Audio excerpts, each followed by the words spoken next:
tenemos, ya está lista la mesa, así es que comenzamos con esta mesa. Buenas tardes, Arturo Rodríguez.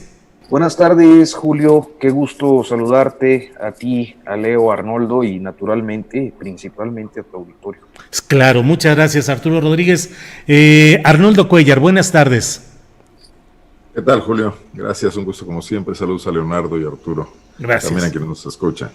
Gracias. Leonardo Schwebel, buenas tardes. Buenas tardes a todos ustedes, muchísimas gracias, Arturo, Arnoldo, Julio, muchísimas gracias. Qué bueno que estamos juntos. Sí, señor, muchas gracias. Leonardo, ¿con qué quieres empezar? ¿Algún tema que quieras proponer? ¿Con qué le entramos? ¿Con lo de Morena? ¿Con lo de las broncas entre Delgado y Muñoz Ledo? ¿Con la sesión que puede ser mañana para ver lo de México Libre en el Tribunal Electoral? Con lo que tú desees. ¿Qué quieres poner sobre la mesa, Leonardo? Bueno, pues espero que ya esto de Morena ya se termine por fin, porque ha sido una telenovela verdaderamente grotesca en todos los sentidos. Ya el INE dijo que el día 25 van a dar el resultado, 25 de octubre, que sí va a haber una tercera encuesta. Porfirio Muñoz Ledo, pues lo único que ha hecho es el ridículo con este tipo de situaciones, de que gané, de que voy a tomar protesta. Mario Delgado, como siempre, pues muy atrás de toda esta circunstancia.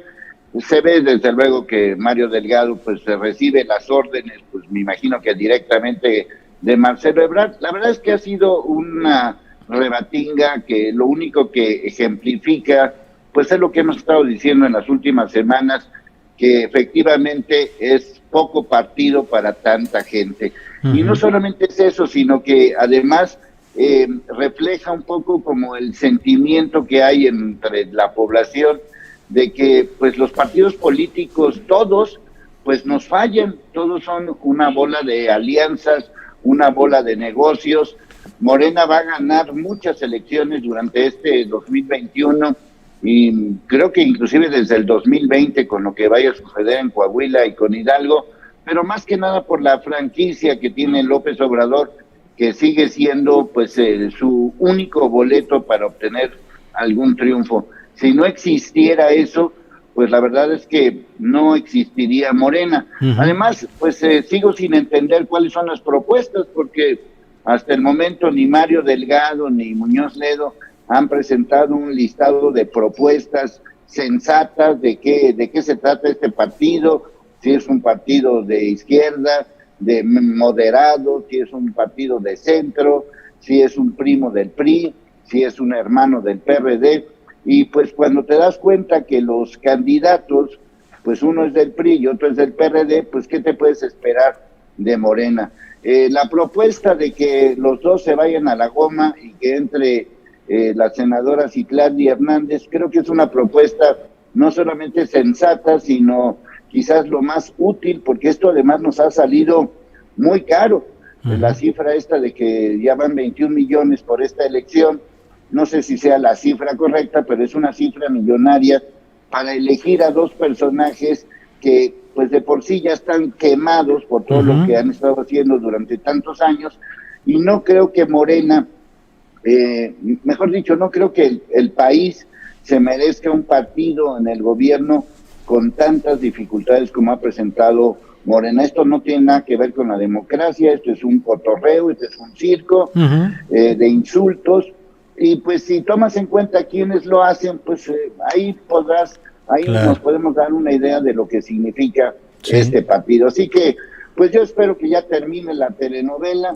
No se me hace descabellado que Citlali Hernández ya por fin tome protesta sobre esto, que a final de cuentas creo que va a ser un poco como lo más sano, y sería interesante ver cuáles son qué es lo que puede ofrecer esta joven senadora. Bien, gracias, Leonardo. Arnoldo Cuellar, pues sobre el mismo tema y además con el ingrediente de que Porfirio Muñoz Ledo fue candidato a gobernador en Guanajuato, precisamente, Arnoldo Cuellar. Vaya historia, julio 1991. Bueno, yo creo que, y ahorita la recordamos, por cierto, porque sí hay elementos para tomar en cuenta en el análisis. No puede ser Que los partidos políticos sean distintos al tipo de país que nos hemos convertido a lo largo de estos años. Sí, ¿me escuchan? Sí, adelante. Yo los escucho bien. Sí. Bueno, Morena es un reflejo de esta situación, inconexa, cambiante, polémica, plagada de intereses, ¿cómo puede ser diferente proveniendo de donde viene? Digo, de una izquierda que nunca se puso de acuerdo, que se fragmentó hasta el extremo. Recuerda a los viejos partidos de izquierda, la cantidad de organizaciones a las que dieron lugar y luego cómo trataron de reunificarse en aquel Partido Socialista Unificado de México. Pero esto de nueva cuenta hizo crisis cuando la construcción del PRD y cuando se cayó la figura carismática o cuando se diluyó del ingeniero Cuauhtémoc Cárdenas. Uh-huh. Yo creo, a diferencia pues de lo que plantea Leo, que ni siquiera la llegada de una joven como Citlali o un cuadro de refresco podría superar esta situación. Ya está encima, y lo decíamos aquí otras veces, una sucesión presidencial, y no podía ser tampoco de otra manera, ¿no? Fuerza Emergente desplazó a ese PRI que trató de volver del averno, del infierno en el que lo sumió Madrazo, y creen que pueden repartirse todo el pastel, y bueno, es apetitoso ese pastel, pero además yo creo que nadie está haciendo el análisis de a lo que se van a enfrentar. Yo veo imposible un debate de ideas sobre la construcción de un partido político entre Muñoz Ledo y Mario Delgado. No están en eso, y el nivel de insultos en los que han caído y descalificaciones, pues refleja precisamente una sorda lucha de intereses de quienes están atrás de ellos, ¿no? Uh-huh. Nadie en este país está planteando cómo construir nada en este momento. O sea, la comparecencia ayer de López-Gatell en el Senado fue también una feria, igual que la elección interna de Morena. Uh-huh. ¿Quién está pensando en sentarse a interrogar seriamente a un funcionario a cargo de un tema tan importante como la salud y la emergencia que se vive, sino nada más en descalificarlo, en insultarlo y en tratar de ganar puntos a su costa? Igualmente el juego en el que cayó el propio López-Gatell, elegante y todo, pero también descalificando a sus oponentes. Claro. Entonces estamos en un momento muy difícil, porque además enfrente sí tenemos un huracán que cada día cobra más fuerza y que amenaza con convertirse en tormenta perfecta. Y es el tema de la crisis económica asociada a la pandemia, porque el asunto no acaba de cuajar. Las vacunas no están listas. Hoy sabemos nuevamente que falló una prueba en uno de los laboratorios. Esto yo me imagino, además por las presiones que hay a las que deben estar sometidos los laboratorios, que no es el tiempo normal de una construcción científica uh-huh. pausada, que esto va a continuar durante mucho tiempo y que va a afectar a la economía claro. en lo que viene, ¿no? Uh-huh. Y que México está dependiendo de muchas de esas situaciones y no vemos un gobierno que vaya más allá de ciertas medidas reactivas y populistas para tratar de hacer frente a esto. Y no lo podría hacer nadie, ¿eh? Uh-huh. No, por supuesto que no lo podrían hacer la ultraderecha fragmentada y que encuentra en Gilberto Lozano su ícono en este momento, ni los diputados y senadores panistas que no logran tampoco armar nada, ni los gobernadores que cada día son nota de interiores, ya ni siquiera de portada con sus planteamientos, ¿no? Entonces es preocupante. Digo, preocupémonos por López Obrador y su inconsistencia al frente del gobierno y sus medidas poco explicadas, poco razonadas, la desaparición de los fideicomisos, a lo que yo no me opongo, si hubiera sido de otra forma, más ordenada y además quizás igual que en otros casos que hemos comentado aquí, entrando uno por uno uh-huh. para saber qué estaba pasando en cada uno de ellos y donde se encontraran temas como el que hoy denunció López Obrador de García Luna y su curso millonario de unas cuantas horas, que no me queda claro en cuál de todos esos fideicomisos estaba, que debió ser los relacionados con la seguridad. Bueno, pues ir al Ministerio Público, ir a la Procuraduría y presentar una denuncia, ¿no? Y no con ese argumento descalificar todos los demás, donde probablemente está siendo muy injusto. Bien. Entonces algo que podría convertirse en una situación verdaderamente rupturista, revolucionaria en otro sentido, pues está convertido en un tema de preocupación grave por la forma gruesa como se está viendo, Julio, sí.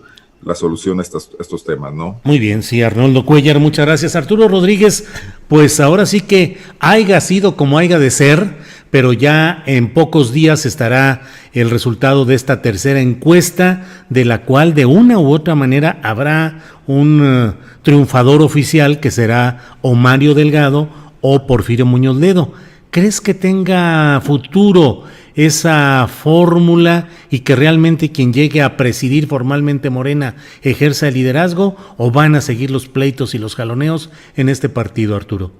Pues mira, yo creo que van a seguir. Creo que ha sido un proceso muy atropellado y que se han lampareado mucho entre ellos. Es decir, era más o menos perceptible que había intereses ya en la sucesión, pero creo que ellos lo han dejado muy claro, sobre todo Porfirio Muñoz Ledo, pues les abrió un boquete importante en la normalidad con la que pretendían transitar, hasta colocarse pues por encima de Mario Delgado, así fuera por unas décimas. Entonces creo que a final de cuentas lo que vemos es el reflejo de un proceso de faccioso, muy faccioso dentro de Morena, que se advertía inclusive desde la campaña de 2018. Yo recorrí el país, buena parte de la campaña presidencial de 2018, y había una constante en varios estados, que era la inconformidad de la gente que había respaldado a López Obrador desde 2006 o antes, con la adopción de políticos que venían del PRI, del PAN o del PRD, y se convertían en los candidatos a los cargos de elección popular que estaban en juego ese año. Esa inconformidad era relativamente fácil de aplacar por un liderazgo como el de López Obrador, que en los mismos mítines los conminaba a la unidad, les pedía que apoyaran a los candidatos, que lo importante era llegar al proceso de transformación, es decir, a que llegara él a ganar la presidencia de la República y luego ya ver cómo se resolvían las diferencias, e inclusive decía, y el que se quiera regresar a su partido se puede regresar, lo importante es ganar y ganar con cayuco completo, decía, ¿no? Uh-huh. La cuestión es que esas diferencias creo que no se superaron y se han ido expresando en la conformación de grupos que atienden a diferentes liderazgos, y que el caso de Morena nos lleva a su máxima expresión, porque hay que recordar que, por ejemplo, el año pasado se dio a conocer que había alrededor de 20 denuncias contra superdelegados, y estas denuncias procedían de morenistas en su mayoría, de gente de Morena que estaba acusando uso faccioso, uso electorero, uso político de los programas y del reparto de posiciones y de actos inclusive de corrupción y nepotismo de manera muy destacada en entidades como Jalisco. Sí. Entonces, esta disputa entre, digamos, la base morenista histórica con los diferentes grupos que se han ido conformando, ha llegado pues a hacer esta crisis en la definición de la dirigencia de Morena, que yo creo que va a ser muy difícil que puedan ir resolviendo de aquí a diciembre, enero, cuando se empiecen a asumir o a perfilar las candidaturas. Es decir, el peleadero que vemos arriba en este momento entre Porfirio Muñoz Ledo y Mario Delgado, creo que va a ser exponencialmente mayor cuando se desaten todos los infiernitos a lo largo y ancho del país. Bien, gracias, Arturo. Leonardo, ya tocó Arnoldo Cuellar de pasada el tema de López-Gatell, su comparecencia ayer, la intervención de Lili Téllez, de la jalisciense también, Verónica Delgadillo, del Movimiento Ciudadano.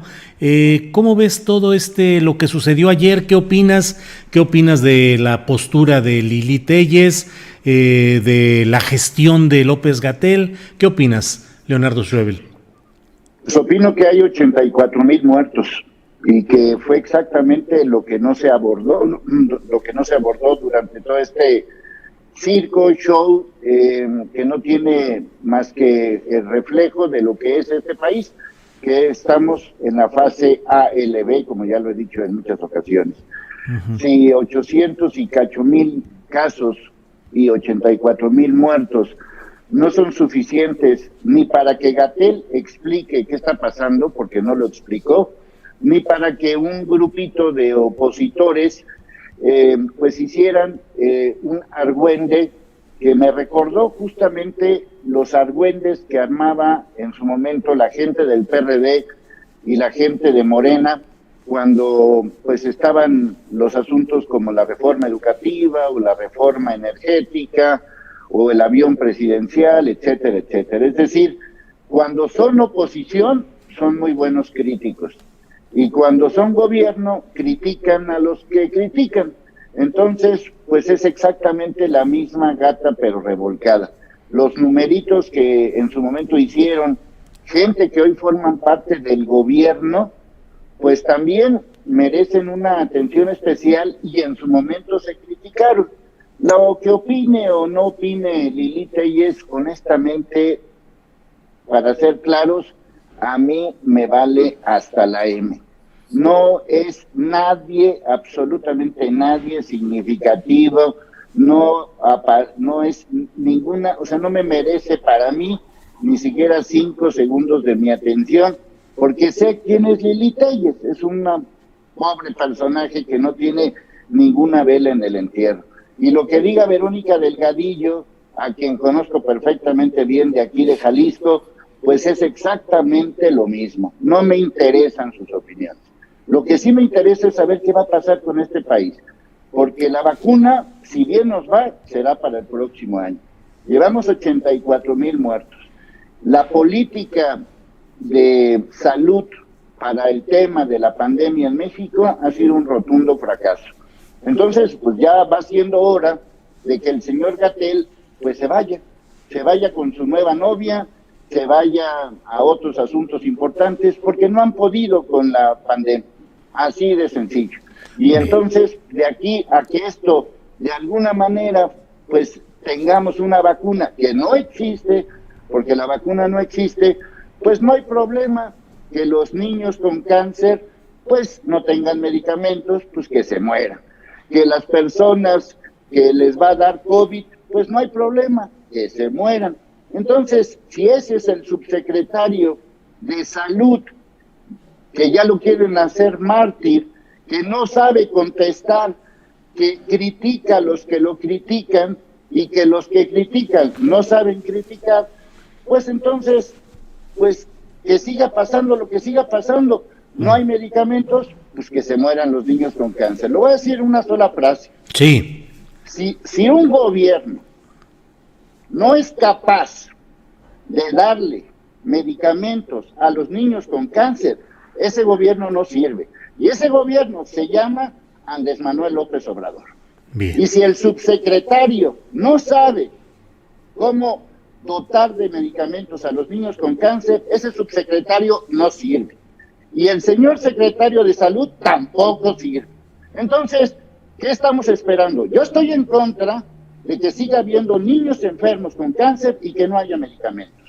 Y a mí me preocupa mucho ese tema, porque se están muriendo hoy. También se está muriendo hoy la gente que tiene COVID. Eso es lo que me preocupa. Lo que diga Lili Telles, lo que diga Verónica Delgadillo, me importa un soberano cacahuate. Uh-huh. También me importa un soberano cacahuate que Gatell esté besuqueando a su novia. Lo que quiero saber es quién demonios se va a hacer responsable de la salud de los niños con cáncer y de la salud de las personas que tienen COVID. Y Bien. no hay respuestas. Bien, Leonardo, gracias. Arnoldo Cuellar, ¿cómo ves este tema? Las políticas sanitarias, particularmente respecto al COVID-19 en este gobierno y las protestas o lo que haya sido ayer en lo que participaron Lili Telles, Verónica Delgadillo, senadoras del PRI también. Bueno, pues imposible establecer diálogos civilizados entre la oposición y el poder en México, sea quien gobierne, sea quien se oponga.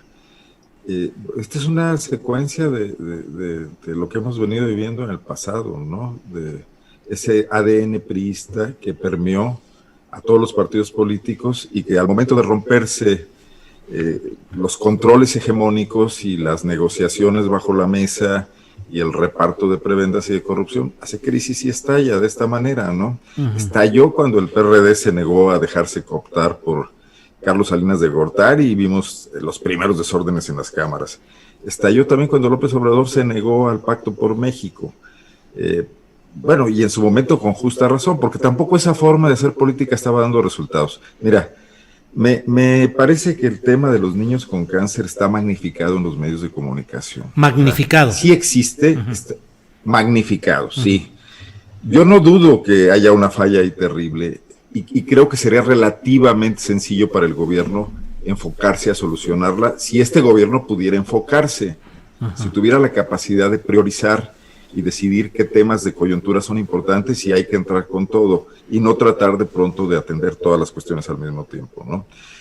Me parece más preocupante, digo, hay niños con cáncer, hubo una crisis de medicamentos, están complicados ahí también laboratorios que hacían grandes negocios con políticos en el seguro popular, como lo hemos sabido todo el tiempo, secretarios de salud que pasan a trabajar a la industria en cuanto dejan la Secretaría de Salud, y muchas cosas de ese tipo que no están suficientemente explicadas porque tampoco desde el gobierno se ha sabido explicar con claridad. Pero en este país hay niños que mueren de disentería, que mueren de gripa en invierno, que mueren de cosas que son perfectamente evitables con un primer nivel de atención, que son muchos más que los niños con cáncer y que ha estado ocurriendo eso en las anteriores administraciones que llenaban los periódicos de publicidad y que repartían mucho dinero en todas partes a los partidos de oposición, a los gobiernos de los estados, y que entonces esas cosas no se sabían y no había un solo medio que hiciera una campaña para dar a conocer eso. En cambio, hoy todos los medios están con el tema de los niños con cáncer y de los padres, que yo no digo que sea falso, pero sí digo que está recibiendo una atención excesiva por razones políticas. También Andrés Manuel López Obrador y todo el séquito de funcionarios en la Secretaría de Salud y Héctor López y Hugo López-Gatell no han sido capaces de desactivar ese tema, que tendría que ser relativamente sencillo, porque no es un tema de recursos tampoco, ¿no? Es un tema de logística, es un tema de atención, es un tema de cuidado, y además eso depende en buena medida también de muchas instancias que están en los gobiernos de los estados, donde se dan los primeros niveles de atención, los segundos niveles de atención. No todo está concentrado en los grandes institutos nacionales, pero este es el país que tenemos, y Andrés Manuel López Obrador y la gente de Morena no puede decir que no lo sabía, cuando ellos han contribuido a esto precisamente. ¿Cuál era el plan al llegar? Soliviantar todo para tratar de escapar de unas polémicas, acelerando la velocidad y abriendo paso a otras polémicas. Por eso yo he sido tan crítico con el tema de la encuesta, que hoy dónde está, por cierto, la de los presidentes de la República, porque esos temas no estaban resolviendo ningún problema. Si en lugar de que López Obrador perdiera el tiempo durante meses con el asunto del avión y con el asunto del juicio a los presidentes, que no va a ser juicio, y del avión, que no era rifa tampoco, hubiera estado concentrado, sentado en un gabinete, resolviendo este tipo de problemas que deben estar bastante focalizados. Sí. Otra cosa estaríamos viviendo, ¿no? Bien, gracias Arnoldo Cuellar. Arturo Rodríguez, tu opinión, por favor, sobre este tema que se me hace que ya se está poniendo calientito, Arturo. A ver. Mira, bueno, pues yo creo que hay una necesidad, al menos para mí, de mayores elementos informativos. Es decir, yo no tendría los elementos para calificar la política de salud porque no tengo pues esa especialización como periodista. Lo que sí creo es que, y lo comentaba hace unos días la investigadora Irmgard Emmelheinz en alguna mesa donde coincidimos, que pues este manejo que se le ha dado al tema de la pandemia tiene que ver más con una lógica de estado de ánimo de la población, desde el gobierno estimulada a partir de pues mensajes que tratan de convocar a la calma, y que en esos mensajes que tratan de convocar a la calma y de tratar de sobrellevar quizás anímicamente para la población este proceso tan difícil, se ha incurrido en algunos excesos discursivos.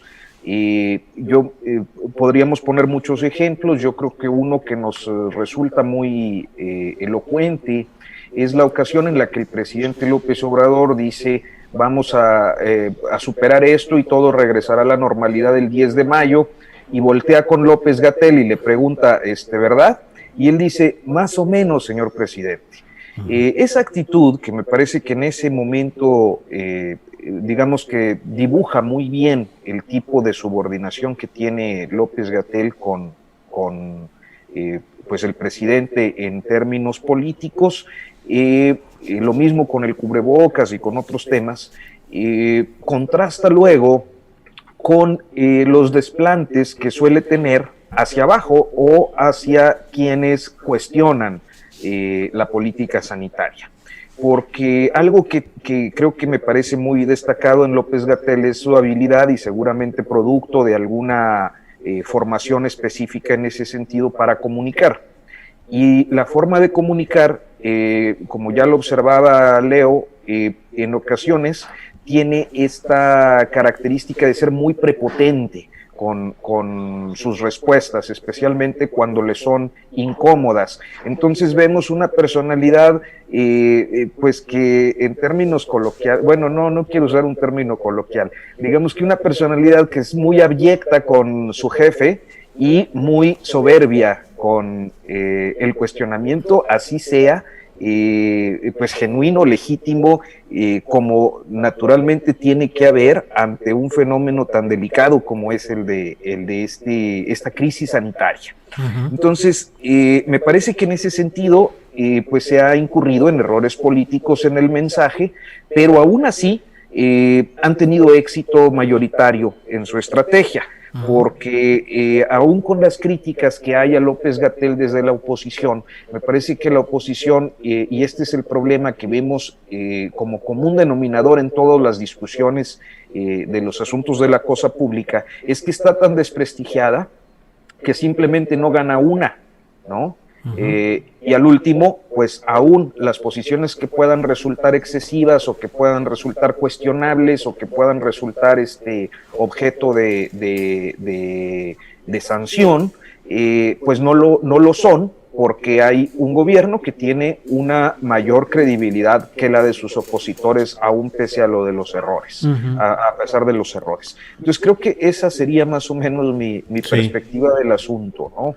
Bien, Arturo, gracias. Arnoldo Schwebel, pues a ver, Arnoldo Cuellar dice que se magnifican los hechos. Te veía a ti moviendo la cabeza como en sentido negativo de que no estabas de acuerdo con lo que estaba diciendo Arnoldo. Arturo Rodríguez también plantea otro enfoque. ¿Qué debió haberse hecho o qué piensas que debió haberse cambiado de la política sanitaria que ha mantenido el gobierno federal, Arnoldo? Digo, Leonardo. No, pues no, yo soy periodista, no soy médico especialista en Yo nada más voy a dar este dato de la Asociación Mexicana de Ayuda a Niños con Cáncer, publicada en Proceso el 4 de septiembre, que dice que del 11 de diciembre de 2019 al 3 de septiembre de 2020, 1,608 niños han fallecido a causa de esta enfermedad. Si esa cifra no les causa ningún problema, pues qué problema. El problema son ustedes, no soy yo. O sea, si 1,608 niños que se murieron de cáncer en este país es una cifra magnificada, es una cifra que no les duele, pues entonces revísense muy bien cuáles son sus prioridades, porque Morena se gastó 21 millones de pesos en su maldita elección y los niños no tienen medicamentos para el cáncer.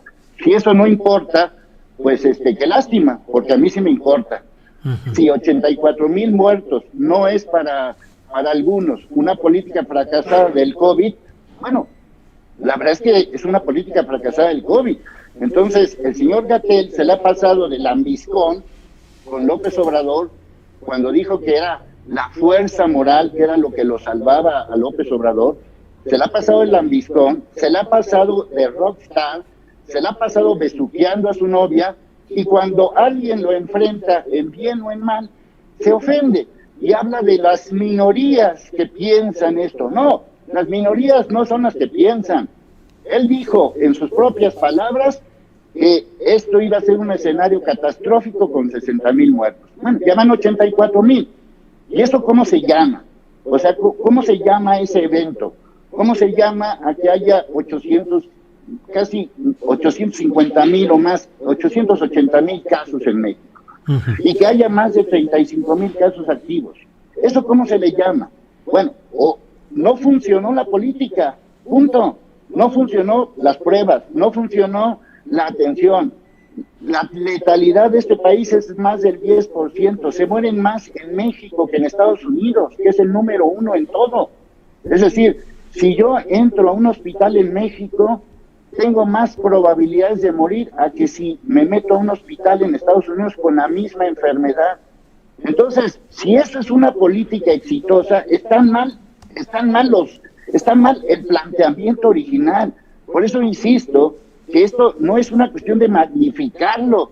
Los niños no tienen medicamentos contra el cáncer. Bueno, pues vamos a hacer algo. No es una cuestión de los medios, no es una cuestión de que se magnifiquen los medios, es una realidad que en este país se hayan robado en una forma muy extraña, con un comando de 15 personas desde hace una semana, se robaron los medicamentos con cáncer, que por cierto ni siquiera estaban autorizados por el COFEPRIS.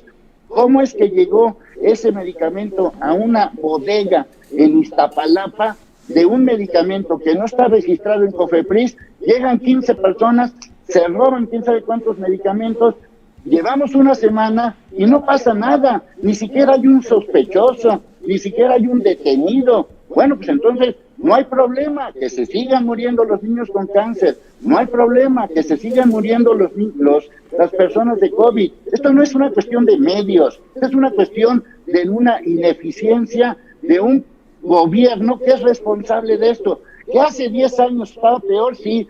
Que hace 20 años estaba peor, sí. Que hace 50 años estaba peor, sí. Pero yo vivo del presente, no vivo. Ahora, si es verdaderamente culpabilidad de Calderón, de Enrique Peña Nieto, de Vicente Fox, de Salinas o de Porfirio Muñoz Ledo, pues métanos a la cárcel. Así de sencillo. ¿Será tan fácil, Leonardo, hacer las cosas así? No, bueno, pero entonces no hacen nada, porque no curan no hay medicamentos para los niños con cáncer, no hay castigos, no hay un programa de salud. Bueno, pero entonces ¿qué hay? Pues esperarnos a ver hasta cuánto te toca. Leonardo, ¿estarías a favor de que ya renunciara López Obrador? López Obrador no, para nada. No, López Obrador para nada. El que se tiene que ir, lo que se tiene que replantear es el sistema de salud en México, porque no está funcionando. O sea, no funciona, como bien lo dice Arnoldo, no funciona. Miren, hay un dato todavía peor de los que dijo Arnoldo. Hay más niños que se mueren en este país de hambre. Y son datos del Coneval de este mes. O sea, creció la pobreza extrema de este país, creció en 10 millones más. Y de esos 10 millones, muchos son niños. Y no se mueren de disentería ni se mueren de cáncer, se mueren de hambre. Y son niños mexicanos. Y entonces, bueno, entonces tampoco nos importan los niños que se mueran. Bueno, pues entonces no nos importa nada. Bien, Leonardo, gracias. Arnoldo Cuéllar, ya en esta última batería de opiniones sobre este asunto, Arnoldo y luego Arturo. Por favor, Arnoldo. Bueno, el tema importa muchísimo y también es censurable la ineficacia del gobierno para atenderlo. Pero en los medios también hay una afición por la pornomiseria y también hay un tema de sacarle raja para desprestigiar a un gobierno que no necesita mucho para que lo desprestigien, pero que lamentablemente el desprestigio de los medios no trasciende más allá del público que esos medios pudieran tener, que es muy escaso, y mantiene esta situación de polarización. Lo vemos aquí en el chat, donde hay quienes piensan que López Obrador está haciéndolo todo bien y hay quienes piensan que está haciéndolo todo mal. Y hasta el momento hay un empate técnico como el de Porfirio y Mario Delgado, con una ligera ventaja a favor de López Obrador todavía. Yo creo que si la oposición tuviera un mínimo de sentido político, teniendo muchísimas gubernaturas, teniendo recursos públicos en sus partidos, pues ya hubieran debido también a tener una estrategia para atender ese tema de los niños con cáncer y adornarse más que simplemente explotarlo con pornomiseria y encontrar los medios de comunicación que les hacen eco. Ese es un poco lo que yo pienso, sin, insisto, dejar de pensar que sí es un tema muy grave y que sí me parece una grave ineficacia del gobierno haberlo dejado crecer tanto. Pero bueno, no es noticia la ineficacia de este gobierno. Yo creo que para ser un transformador y un revolucionario hay que ser muy eficiente y muy ordenado. más en un país con esta complejidad y con la acumulación de rezagos que tenemos. O sea, López Obrador tendría que haber tenido un plan básico, aunque no nos lo hubiera compartido, para empezar a atender esa cantidad de rezagos que tenemos, que no pasaba por los megaproyectos, absolutamente. Ni un Tren Maya, ni un transísmico, ni una refinería, que por cierto es la cosa más obsoleta del mundo en estos momentos, ni siquiera, bueno, y todo lo demás, el aeropuerto, etcétera, iban a funcionar para atender los graves rezagos en salud, en corrupción, en falta de funcionamiento del sistema y de la administración pública. Con Peña Nieto, quizás con Calderón también, la administración pública era ineficiente, probablemente por corrupta, probablemente por desconocimiento de muchos temas en el caso de los panistas que gobernaron este país y por corrupción galopante en el caso de los priistas. Pero en el caso de López Obrador está siendo ineficiente por falta de enfoque, porque secó muchas de las secretarías y muchas de las funciones de las dependencias públicas, sobre todo en el interior del país. Son cascarones vacíos las delegaciones federales en los estados, y ese dinero no está funcionando tampoco para atender prioridades y urgencias. Está funcionando para megaproyectos que la nueva circunstancia global va a dejar totalmente fuera de lugar. El tema del mundo pospandemia no va a requerir trenecitos turísticos, va a requerir otro tipo de cosas. Entonces, bueno, sí, coincido en buena parte con Leo, pero también sí quiero dejar en claro que la exageración que veo en el tema de los niños con cáncer no se debe a los niños ni a los padres, se debe al uso mediático que se le está dando a eso, no para solucionar el problema, sino para provocarle un mayor desdoro político a López Obrador, y que lo compran los que lo iban a comprar de todas maneras, los que piensan que López Obrador quiere, incluso que es comunista y que quiere legalizar el aborto, cuando es lo más lejos que está de su pensamiento, ¿no? Bien, Arnoldo, gracias. Arturo Rodríguez, el tema en general, y bueno, Arnoldo dice que uno de los puntos que empantanan o dificultan la acción del gobierno federal es la falta de enfoque. Y ahí un poco te pregunto también, además de tu opinión en general, si crees que le falta ese enfoque al gobierno federal, Arturo. Yo creo que es muy arriesgado hacer generalizaciones y en particular me parece relevante y necesario ser muy casuísticos en el análisis, no solo de este gobierno, sino en general. Tenemos que ir caso por caso y ver qué es lo que se está haciendo. A mí me parece que uno de los problemas de quienes nos dedicamos a esto a la hora de hacer un análisis de la función pública, de la administración pública, tiene que ver con la forma en la que este gobierno comunica. Es un presidente que todas las mañanas sale con un lenguaje, creo que trata de conectar pues principalmente con su base de apoyo, y esto dificulta porque a veces es, digamos, muy simplista o muy reduccionista en el abordaje de cada asunto. A mí sí me parece que hay problemas graves y que estos problemas graves tienen que ver con la forma, ahí sí, en la que algunos temas específicos se resuelven. Por ejemplo, escuchaba al principio la posición de Arnoldo sobre los fideicomisos. Y esto viene a colación con lo que estamos abordando en este momento, porque resulta que la semana pasada, lo cuento como parte pues, de lo que luego uno hace como reportero, sí. Se me pide un trabajo de última hora el jueves sobre el asunto de los fideicomisos. Yo tenía ubicados algunos casos de corrupción muy específicos en el Fonden y en algún otro, pero me metí a la base de datos de la Auditoría Superior de la Federación y resulta que hay una auditoría, un estudio de auditoría que se publicó el año pasado, donde se acreditaba precisamente que en 80 de los fideicomisos había un subejercicio superior al 70%.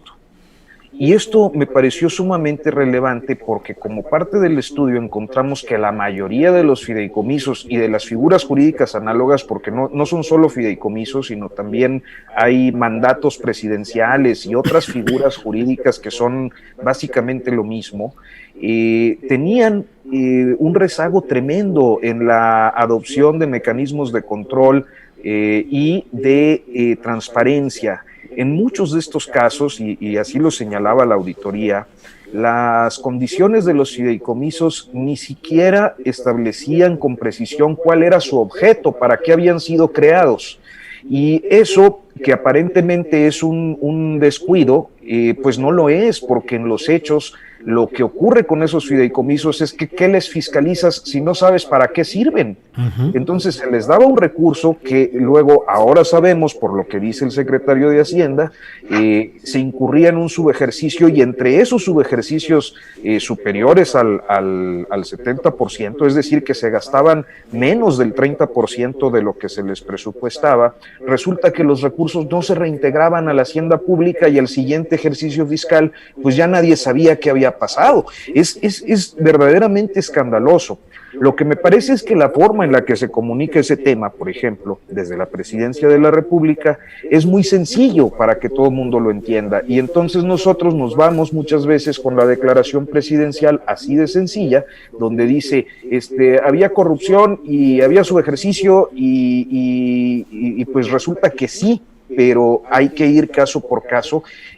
Recientemente la revista Forbes, por ejemplo, para no mencionar los que ya son muy conocidos, pero me parece que es una nota que tendría que ser un escándalo. Forbes acaba de hacer un reportaje en el que acredita que había un fideicomiso para el pago de gastos jurídicos. Y resulta que ese pago de gastos jurídicos tiene como lista de beneficiarios a Emilio Lozoya, a Gustavo de Hoyos Walter, a Gutiérrez Candiani, a Carlos Ursúa, ya de la 4T, a Rocío Nale. Es un fondo para gastos de defensoría jurídica en un fideicomiso que está relacionado con los temas energéticos. Y la cantidad de beneficiarios, que es enorme, nos lleva a concluir que auténticamente es un exceso, ¿no? Que el Estado mexicano esté pagando servicios de defensoría jurídica a públicos y privados que tuvieron que ver con el tema energético. Entonces, me parece que hay excesos tremendos, pero tiene que ver mucho la forma en la que esto se comunica, y también la chamba que tenemos que hacer luego los periodistas, pues para ir con las claves y no solo con la forma de comunicar. ¿Qué es lo que ocurre? Y con esto cierro, al momento de comunicar con tanta simpleza, creo que en ocasiones da la impresión, y en ocasiones creo que puede ser así, de que se están dando palos de ciego. Los fideicomisos son corruptos, no funcionan, no digo cómo, no digo en qué, lo digo así en general, y entonces digo, hay que quitarlos, ¿no? Es insuficiente y nos da la percepción de que es un acto de arbitrariedad que parece improvisado con la necesidad de capturar recursos. ¿Qué es lo que ocurre, por ejemplo, con el tema de las vacunas? De estos tratamientos oncológicos para niños, que son todo un tema.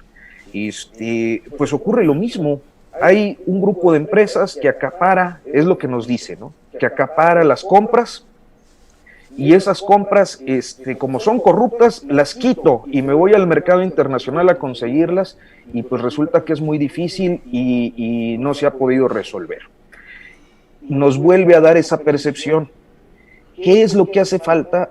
Pues una comunicación más específica, más clara, para ver también, yo creo que tendríamos que tener elementos para saber si en efecto hay una improvisación y una toma de decisiones simplista y precipitada,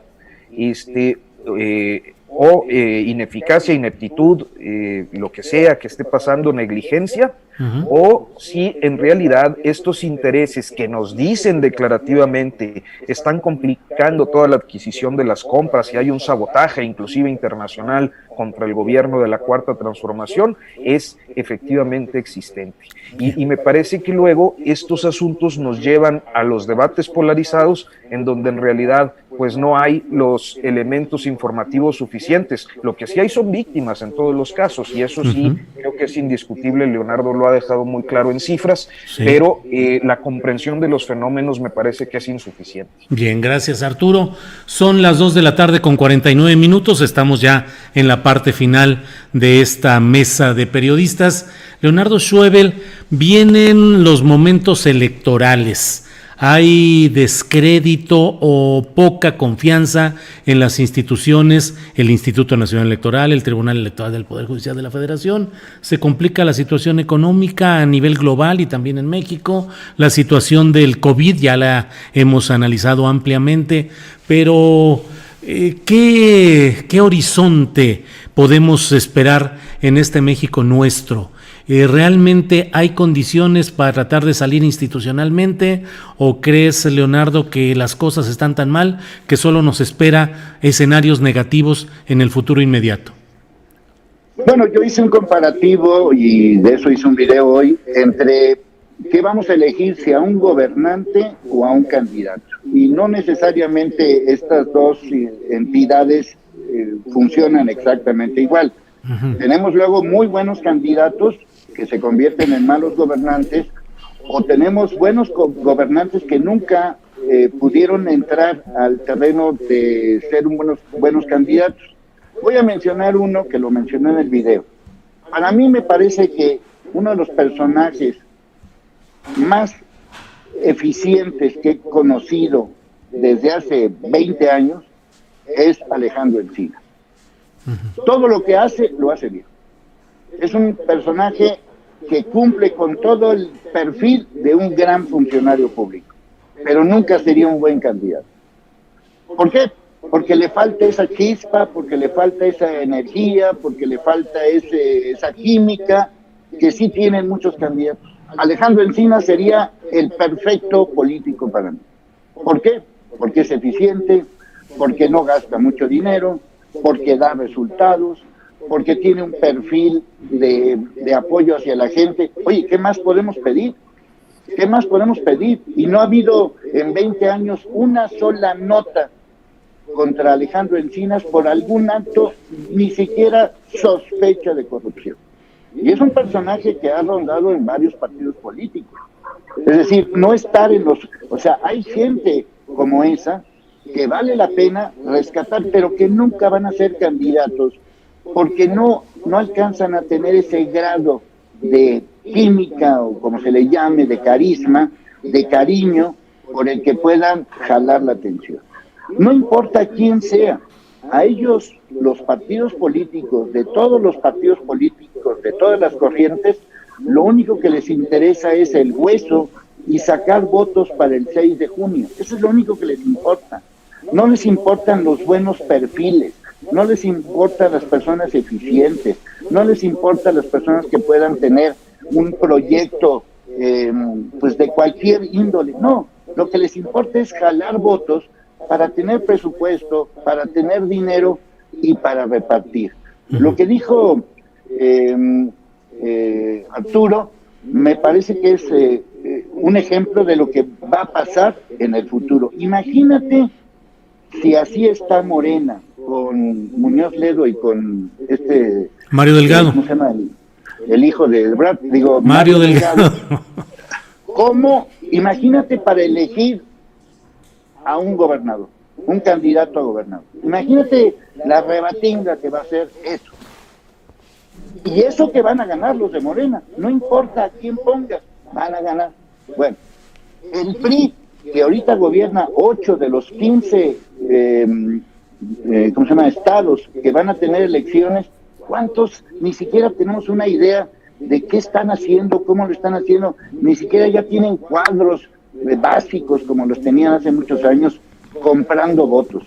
Y el PAN, pues sigue siendo lo mismo, es decir, no se ve de aquí al 6 de junio más que lo mismo de siempre, es decir, personajes descoloridos, personajes que van a prometer el cielo y las estrellas, personajes que se van a sacar de la manga, y no importa cuál vaya a ser el proyecto de nación, el proyecto de partido, el proyecto de Estado, el proyecto de país, no importa porque lo único que me interesa es jalar votos. Y la gente va a votar como ha ocurrido siempre, a ciegas. Por eso Cuauhtémoc Blanco es gobernador, por eso Barbosa es gobernador, por eso hay muchos que tienen cargos públicos que ni siquiera tienen el más mínimo mérito para tenerlo. Entonces, ¿qué va a pasar? Pues va a pasar lo mismo de siempre. Promesas, candidatos absurdos y franquicias que van a ganar, y como Morena, que va a ganar pese a lo que hagan los demás partidos políticos. Y en estados donde domina el PAN, pues van a salir adelante, y algunos, no creo que ninguno, yo creo que ninguno, pero quizás alguno de los 8 estados priistas, pues a lo mejor va a seguir con esa misma necedad, pero creo que el panorama simplemente es sí. cómo va a estar la elección en Morena, para ver quiénes van a ser los candidatos de Morena, porque de ahí en fuera no veo nada. Bien, gracias Leonardo Schwebel. Arnoldo Cuellar, tenemos los partidos, las elecciones y los gobiernos que nos merecemos, y te lo pregunto a sabiendas de que en Guanajuato pues han pasado 30 años de gobierno panista visto como una alternativa de cambio y pues con realidades bastante contrastantes, pero ¿qué nos espera en lo electoral? No digo en los nombres y los apellidos necesariamente, sino como nación, como sistema, como viabilidad. No son lo que nos merecemos, son lo que hemos construido, o sea, forman parte de la misma, son vasos comunicantes de una misma realidad, ¿no? Hay ciudadanos que llegan a los partidos políticos y se comportan igual que lo que habían criticado anteriormente, o como decía el poeta, somos todo aquello que hace 20 años criticábamos, creo que también era José Emilio Pacheco, ¿no? Mira, hace rato me preguntabas por Porfirio Muñoz Ledo y hablábamos de su paso por Guanajuato. Dicen los que saben y lo que se logra investigar y nunca se publicó, que Porfirio Muñoz Ledo llegó como candidato a Guanajuato porque Manuel Camacho Solís se lo quería quitar de encima en la elección de la Ciudad de México, entonces Distrito Federal, y Salinas estuvo de acuerdo. Entonces allanaron el camino, le torcieron la mano a Corrales Ayala, que era el gobernador priista, lograron darle el registro por una credencial de elector que había sacado unos cuantos meses antes. El derecho de sangre nunca funcionó como tal, solo fue argumento mediático. Y el papel que Porfirio vino a cumplir es el que sabe hacer Porfirio, o sea, se volvió un elemento caótico en la contienda, en el sentido de que ya nadie lo iba a gobernar, él solo se iba a autogobernar.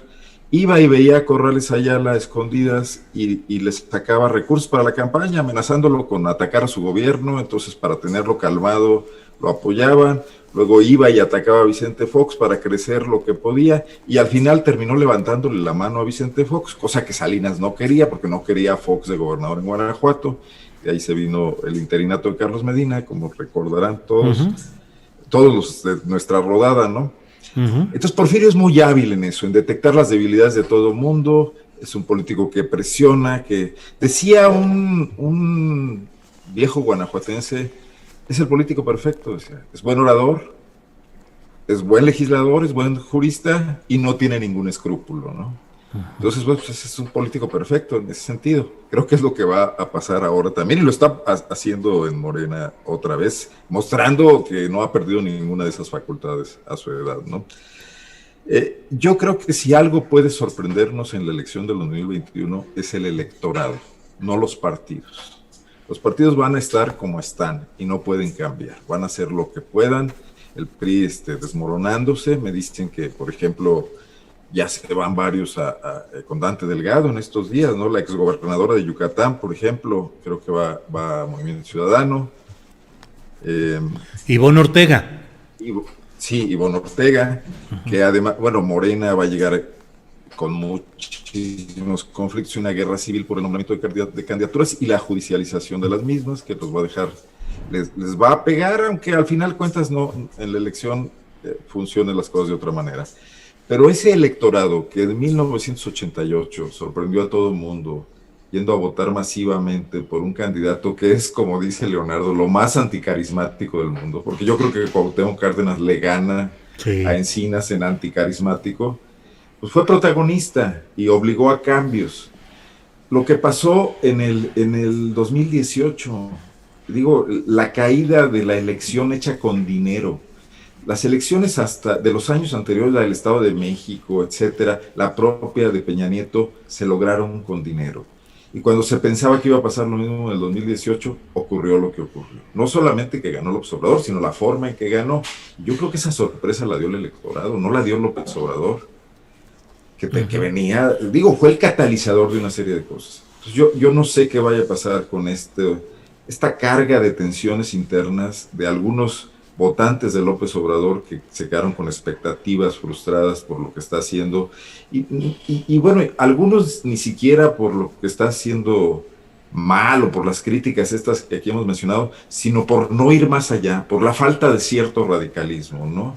Y que es a lo que me refiero con la falta de enfoque. Los grandes cambios se producen tramo a tramo y en momentos emblemáticos. Y hay cambios que desatan otros muchos, ¿no? Cuando te empantanas y no logras ninguno, todos se atoran. Entonces yo no tengo hoy claro, y las encuestas no me dicen nada, y veo una gran cantidad de indecisos en todas las encuestas que he tenido oportunidad de ver a nivel local y a nivel de estados. Entonces, ese es el único ángulo que me podría sorprender en 2021 y lo espero con cierta esperanza de que pues, las sorpresas siempre son buenas, ¿no? Independientemente de que no le gusten a uno, ¿no? Bien, gracias Arnoldo Cuellar. Arturo Rodríguez, te toca cerrar esta mesa del martes 13 de octubre, pues la misma idea y algo que se nos ha pelado, la verdad, ya están encima las elecciones estatales en Hidalgo y en Coahuila, de lo cual tú algo sabes particularmente de Coahuila, estimado Arturo. Adelante, por favor. Tu micrófono. Perdón, es que como tenía mucho ruido aquí ambiente. Sí. Paso, lo silencié. ¿El de los cacahuates otra vez? No, creo que es una mudanza. Pues son estos tiempos de los enlaces que se nos meten todos los ruidos. Sí, ya pues sí. Mis mesas de Notas sin Pauta suelen tener como invitado especial al de los tamales oaxaqueños. Pues sí, así Un día es. invítalo a pasar. Sí, así, ¿verdad? Pues bueno, mira, yo creo que efectivamente yo me quería dedicar este último comentario a las elecciones. Creo que la de Coahuila es menos trascendente, es pues una elección de diputado local muy de estructuras. Habrá quizás algunos incidentes relativamente menores. Ahí la presencia de Morena, paradójicamente, creo que disputará posiciones con un partido local, que es la UDC, que es formación política fundada por aquel viejo líder universitario ya fallecido, Evaristo Pérez Arriola. Que ahora su hijo es el que está al frente, ¿no? Exactamente, actual diputado federal, como la herencia y el coto de algunos municipios, otros serán para Morena, seguramente el PAN tendrá alguna presencia en las grandes ciudades, Saltillo, Monclova, Torreón, y el PRI, naturalmente, pues tendrá como una cierta competitividad en ese estado donde pues nunca ha habido alternancia. Pero me parece más llamativo el caso de Hidalgo, porque en el caso de Hidalgo hay una confrontación de intereses. Justo el día de hoy emitiremos una videocolumna al respecto. En Notas sin Pauta. Notas sin Pauta, donde justamente hablo de cuáles son estos intereses. O sea, ahí está expresadas en las candidaturas y en la disputa política tanto los grupos de Osorio Chong, Murillo Karam, el propio gobernador por su parte, Omar Fayad, y bueno, pues en su oportunidad quizás también David Penchina, que a pesar de ser identificados como Grupo Hidalgo, a nivel local tienen sus diferencias. Y la decisión fundamental del PRI de hace unos años, que se convirtió en una fuerza muy importante en el morenismo, que es la del Grupo Universidad, ahí en Hidalgo, que es el grupo de Gerardo Sosa Castellán, que fue detenido el pasado mes de agosto por acusaciones de lavado de dinero y manejo de recursos de procedencia ilícita, etcétera, por los cuales ya obtuvo además 2 amparos y en una disputa que también resulta muy interesante, por la importancia de otro personaje que además es el responsable máximo de la acusación contra Sosa Castellán, que es el secretario de Hacienda Arturo Herrera, que se menciona como un posible candidato a gobernador del estado de Hidalgo, pero también cuya familia ha tenido una presencia destacada en la oposición a Sosa Castellán, particularmente su padre. Entonces, encontramos ahí en ese estado el más pequeño, o uno de los más pequeños territorialmente del país, un estado donde no ha habido alternancia, este choque de grupos encabezados por personalidades que han sido o son muy influyentes y muy poderosas, ¿no? Con un priismo que ha trascendido la lógica de los partidos para extenderse a través de pues las diferentes formaciones políticas con registro y a final de cuentas pues conciliar en algún momento los intereses en un momento en el que pues atraviesan una crisis, porque Penchina pues está bajo la investigación por el asunto de Infonavit, Murillo Karam por el asunto de Ayotzinapa, Osorio Chong por enriquecimiento ilícito y, si no me equivoco, por alguna relación con el tema de los sobornos relacionados con Odebrecht, que en el que también está relacionado David Penchina por su participación en la reforma energética. Gerardo Sosa Castellán en la cárcel y bueno, detrás de algunos de estos asuntos, la unidad de inteligencia financiera que depende del secretario de Hacienda Arturo Herrera, posible candidato a gobernador en ese estado, pues es muy, muy interesante. Lo que se juega ahí son los municipios y los municipios son una fuente de presupuesto importante para los proyectos políticos, entonces, y para el reparto del poder y de las cuotas que luego se suelen dar entre las diferentes facciones locales. Entonces me parece que es una elección muy interesante en ese sentido. Y el último comentario sería respecto a las dos elecciones, o sea, llegamos a la única jornada electoral de 2020 que tendrá 2020 este domingo en tiempos de COVID. Es decir, nunca habíamos tenido un escenario como este, y creo que también me parece muy interesante observar cuál va a ser la conducta tanto del sistema electoral como de los electores, como de los partidos, y las consecuencias o no que puede haber en términos de contagio, porque también pueden ser un indicador importante para la mega elección del próximo año, en la que efectivamente, como decía Leonardo, pues bueno, está la afirmación presidencial de que la vacuna podría estar en diciembre, entonces ya empezarían a vacunar a diestra y siniestra en el primer trimestre y a ver si para el segundo ya están todos vacunados, pero lo cierto es que no hay vacuna. Así es. Están en fase 3 de investigación y que, bueno, pues ojalá todos quisiéramos que ya estuviera mañana y nos la pusieran ya. Creo que Rubén Luengas no estaría de acuerdo conmigo. No. Pero bueno, a final de cuentas no tenemos esa certeza de que la pandemia se va a acabar en 6 meses o en un año. Viene el proceso electoral y me parece que este momento es interesante por las elecciones de Coahuila e Hidalgo para ver cuáles pueden ser los efectos y las previsiones que se tendrían que tomar en su caso para la elección del próximo año ante esta realidad.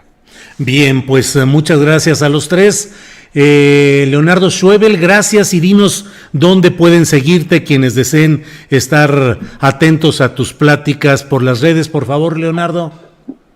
Estoy en el canal de YouTube de Pueblo Informado, ahí tengo un programa en vivo todos los días, incluyendo sábado y domingo, a las 10 de la mañana, así que ahí los espero con sus comentarios sobre distintos temas. Pueblo Informado, canal de YouTube. Porque ya estamos hasta la M, estimado Leonardo. Hasta la M. Hasta la M, bien. Arnoldo Cuellar, gracias. ¿Y dónde pueden seguir tus trabajos periodísticos, por favor, Arnoldo Cuellar? Gracias, Julio. En el Laboratorio de Periodismo y Opinión Pública de Guanajuato, poplab.mx. Ahí estamos publicando reportajes de un equipo, no únicamente de tu servidor, ¿no? Bien, gracias, Arnoldo Cuellar. Arturo Rodríguez, danos tus... ¿Perdón? Buenas tardes a los compañeros de mesa. Sí, gracias, Arnoldo. Arturo, tus referencias de dónde pueden ver tu trabajo y particularmente lo que vi con mucho gusto de que ya los fines de semana estás con un programa radiofónico, me parece que muy interesante. Arturo, dinos por favor. Gracias. Pues mira, muy rápido, efectivamente ya es la segunda semana que tenemos emisión de periodismo de emergencia, es a las 10 de la mañana, todos los sábados y domingos. Estamos Hiroshi Takahashi, que es el director del Sol de México, y Roberto Aguilar, que es el director de la revista Forbes. Ahí yo soy el único que no tiene cargo directivo, pero nos ensamblamos bien en la discusión de los asuntos de la agenda pública, tanto de la semana que termina como de la semana que inicia, y tenemos reportajes, entrevistas. ¿Una hora? Una hora en el 98.5 de FM, es Heraldo Radio. Y bueno, pues como siempre, mi petición de que me acompañen luego en notasinpauta.com, que es donde tenemos algunos contenidos políticos y también mucho ensayo, inclusive literario, y en Notas Sin Pauta en YouTube, que es una apuesta que tenemos en este momento también por hacer algunos proyectos audiovisuales distintos. Muy bien, muchas gracias. Gracias a los tres y nos veremos la próxima semana. Gracias, hasta luego. Gracias, hasta luego.